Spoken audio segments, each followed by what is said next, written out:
Hi all, welcome back to my birthday vlog. ನನ್ನ birthday vlog ಆಗಿದ್ರು ಕೂಡ ನಾನು ಯೂನಿಫಾರ್ಮ್ ಹಾಕೊಂಡು ಹೋಗ್ತಾ ಇದ್ದೀನಿ. ಯಾಕಂದರೆ ನಮ್ಮದು ಪ್ರಾಕ್ಟಿಕಲ್ ಎಕ್ಸಾಮಿನೇಷನ್ ಇತ್ತು, ಹಾಗಾಗಿ ನಾನು ಸ್ಯಾರಿ ಹಾಕೊಂಡು ಹೋಗ್ತಾ ಇದ್ದೀನಿ. ಅದೆಲ್ಲ ಬಿಡ್ರಿ, ನಿಮ್ಮ ವಿಶಸ್ ಏನ್ರಿ?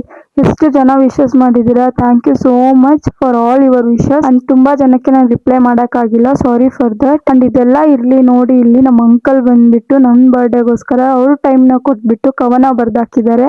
ಅದರಲ್ಲಿ ಒಂದೇ ಒಂದು ಪ್ಯಾರ ನಿಮಗೋಸ್ಕರ ನಾನು ಓದ್ತೀನಿ. ಇದು ತೇಜು ಹುಟ್ಟಿದ ಸುದಿನ, ಮುಖದಲ್ಲಿ ಮಂದ ಹಾಸ ತುಂಬಿದ ಶುಭ ದಿನ. BSc ನರ್ಸಿಂಗ್ ಓದುವ ಬಂಗಾರ, ಸೇವೆಯ ಕನಸು ಹೊತ್ತ ಸರದಾರ. ವಾ ವಾ ವಾ ವಾ, ಎಷ್ಟು ಚೆನ್ನಾಗಿ ಬರ್ದಿದ್ದಾರಲ್ಲ. ಅವ್ರ ಟೈಮ್ನ ಕೊಟ್ಬಿಟ್ಟು ನನಗೋಸ್ಕರ ಕವನ ಬರ್ದಾಕಿದ್ದಾರೆ.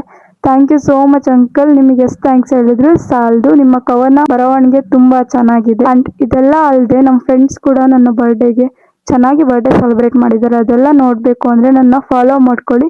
ನೆಕ್ಸ್ಟ್ ವ್ಲಾಗಲ್ಲಿ ಹಾಕ್ತೀನಿ. ಅಲ್ಲಿವರೆಗೂ take care, bye bye, see in the next vlog.